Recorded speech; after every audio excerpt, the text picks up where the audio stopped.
Greetings. Welcome to Wins and Lessons video and podcast show. Today I have the pleasure of having Mr. Corey Dixon on the show. He is a second year educator at Hickory Ridge Elementary. He's also a graduate of Mississippi Valley State University, where he earned a bachelor's and master's degree in criminal justice. He's originally from Washington County, Mississippi, and he now resides in Olive Branch, Mississippi. Before he became an educator, he had experience in retail management and spent a short time as a therapeutic counselor. He's also a member of Phi Beta Sigma Fraternity Incorporated.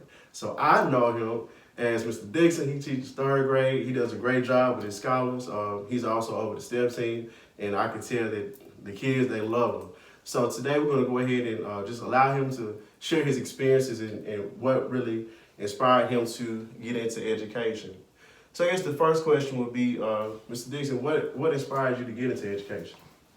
Well, growing up, I was one of those economically disadvantaged students. And aside from that, I come from a family of teachers, of educators. My older sister, and now my nephew.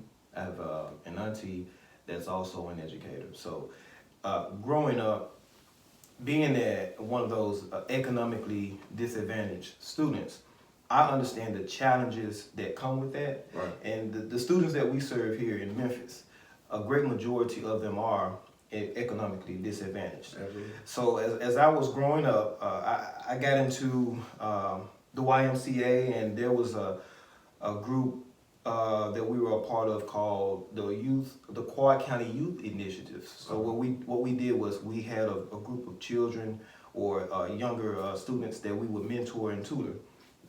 And as I became older, I just developed this passion for helping them, for just putting myself back into those shoes that I was in when at their age, understanding that they have certain challenges, and they as a youth, you need that voice to help guide you. Absolutely. You need that person or that adult that's on your side. No matter what your situation is, you need that adult on your side. And for me, I want to be that adult or that mentor that's on that child's side, regardless of his or her behavior issues, regardless of their economic stance. And so my position is just to be there, to be that mediator between the child and their problems. Okay. And along the way, you want to make sure because I'm an educator, I want to make sure they get that instruction as well. So most definitely. And I've definitely seen you in action when it comes to being a mediator. I remember last year I had a scholar that you really had did a lot of work with, and he was also able to make progress because of that. So I definitely can attest to that. I seen him in action. He real deal.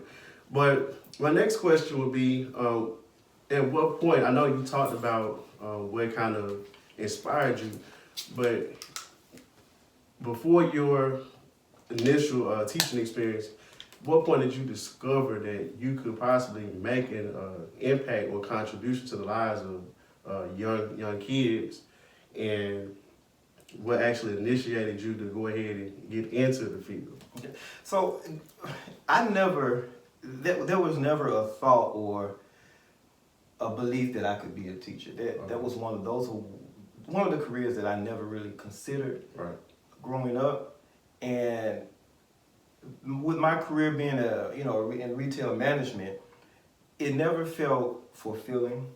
I never felt like I was contributing anything important to society. So I was presented with the opportunity to be a teacher. Okay. And immediately it dawned on me that was my calling. That's what I needed to do. That's what I needed to do to have get that sense of fulfillment that we all seek. Right. And so when I got the opportunity, I ran with it. And I feel that this career will be what I'm doing for the rest of my life. In some form, fashion, education, or in service to youth is going to be what I do for the rest of my life. And whether that's being an instructor, a teacher, if that's being a counselor, if that's being a principal, whatever capacity it may be, that's what that's what I'll be doing. That's what's up, man. So, what's been your most rewarding experience so far? Well, we can go back and talk about the situation that happened last year with the fifth grade scholar, and so of course he had anger issues or situations to where when he did get upset, it was from 0 all the way up to his eyes would turn red. So when I noticed that, I pulled him aside, and what we did was we kept a journal of his reactions to things that happened, and we talked about what could you have done better, Right. how could you have reacted better, so what would you have done differently. So just giving him that attention and allowing him to see that there are other ways or other avenues to express what you are feeling. Absolutely. And so he saw that, I cared. Right. And that could be that point in his life where his life has changed. His entire trajectory is changed, but we saw growth in him. We saw change in him almost immediately. So. Yep, and that was a good opportunity for him to learn how to self-reflect as well. Because I remember a lot of times the incidents would happen when he would be either coming back to me or before he got to me or when he was coming back to me at the end of the day. And sometimes he would be upset. He's like, what's going on? He'll explain, such and such happening. And I just kind of referring back to your strategies. Well, did you write about it? I know you and Mr. Dixon have been talking about reflecting on what you could have done better. Have you written about it, or do you want to talk about it? And he'll go on, and do those things. And so he definitely had a huge turnaround. So because the worst thing that we can do is be dismissive. Right. Immediately give them a punishment when that's not always the solution.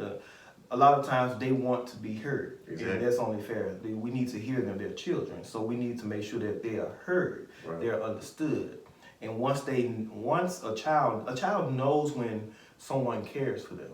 Absolutely. So just stepping in and giving him that opportunity to express himself without punishing him, without giving him some sort of punishment or repercussion, that helped him to do things different. Absolutely. And I think even in that process, man, we really were able to kind of build a sense of community because most of those kids are not used to seeing a black male teacher at all, but the fact that they had multiple ones and they had multiple ones who were in their corner trying to help, support them and build them up, that was a great way to, build that community, let them know we're here for you, we're on your side. We want you to be your best because outside of these four walls in the school, people might not have that same mindset or that same attitude towards you or other, students like you. So I thought that was really a really good experience and opportunity for, all of us to have hands kind of like a village. It takes a village to raise a child. So when you have an opportunity to be a part of that village, definitely welcome them and nurture them. So I think that's really, really cool. The next thing would be, what have been some challenges or mistakes that you kind of experienced or noticed? It could be during your time as an educator, or if you want to expound on some challenges that you faced during your journey to becoming one, like even before you got into education. So, just kind of share, because I think some people probably would benefit from, seeing how you manage what you're doing now, but also how you have managed to even get to this point. The first thing that comes to mind is have a plan. Have a plan. Okay. My mistake was I did not have a plan going into college or coming as I matriculated through college. At any point in time did I have a plan. Gotcha. I was pretty much just going through the motions, passing classes, but just going through the motions, never really thinking about what happens after. What is the end game? What are your goals? So I never thought about what my true passion was, and because I just never gave it thought. Right. The only thing that I did know is that I love to be of service. I did not know how to attach my my passion to a specific career. Okay. So, and at one point in time, I did want to pursue a degree in psychology, and in some cases, that's probably a small regret. And at this point, pursuing a PhD or a doctorate in psychology is still a possibility. But just going through school, not having a plan, and just thinking things would work themselves out, that's the biggest mistake. Understanding that you have to work things out. Exactly. Be intentional. You have to be intentional. Everything you do has to be intentional. With the degree that you select, with the time that you spend, everything has to be intentional if you want to achieve a certain goal. Now, we have to make sure we're setting goals. And so those are things that I did not do. But the mistakes that I made is what I want to prevent others from making. And it's the same thing. I have conversations with my nephew who's in Dallas, and he's now an educator. We had those conversations. Make sure you have a goal. Make sure you have a plan to achieve your goal. Don't let the time pass without setting those goals, writing down or whatever it is that you have to do, and then go for it. Absolutely. That's what's up. So that would be your challenge or mistake, not having a plan. So that kind of lead up to the next thing, and I think you really touched on it, but what wisdom would you share with anyone who is either seeking to become an educator, is already an educator, or just somebody who's trying to find their purpose in their way in life? Well, tune out the noise. Okay. You know, we're not taught, especially as black male educators, growing up, we're not taught to be teachers. We're not told that that's a great career to be in. And it's rewarding. The career is rewarding. So whatever it is, and it may not be an educator. Everyone is not cut out to be an educator, and that's fine. But understand that you have to tune out the noise. You have to find what it is that you are passionate in, and no one can build a passion or teach you passion. Passion is internal. So you have to take that passion and, again, as I said earlier, make a plan. Okay. Whatever your goal is, make that plan. It has to be attached to your passion, and listen to that passion. And the greatest inspiration, I believe, comes from God. Absolutely. From the Most High. So we have to make sure we're listening to that, to His voice, and attaching that to our passion. He knows our passions, so we have to make sure we're listening to our passion and not allowing the outside noise was saying, "Hey, teaching is not a good career because of the pay," or we want to make sure we're fulfilled. And regardless of pay, make sure you're being whatever you are going into as far as a career or whatever. Make sure that it's fulfilling. Right. So. All right. Hey, that's some good wisdom there. And we definitely want to, give you an opportunity to, if there's anything extra that you wanted to share, anything that you wanted to announce, if you wanted to share with the audience how they can keep up with you, any closing remarks. Well, I really want to say that we really do need more black male educators.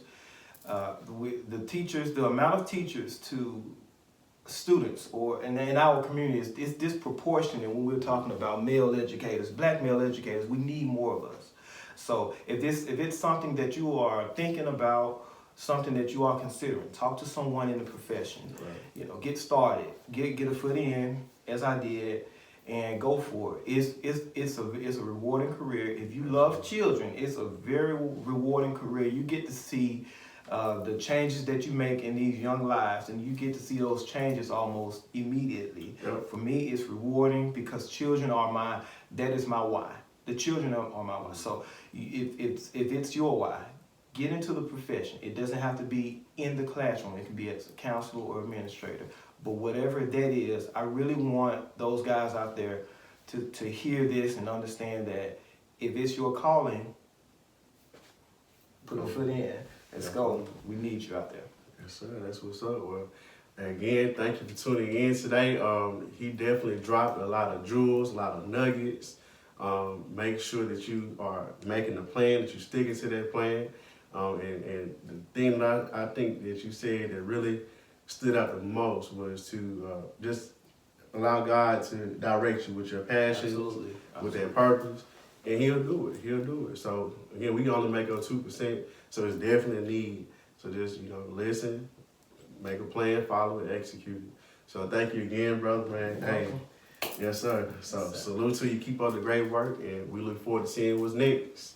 Remember these 3 things: we live, we love, we learn. Peace.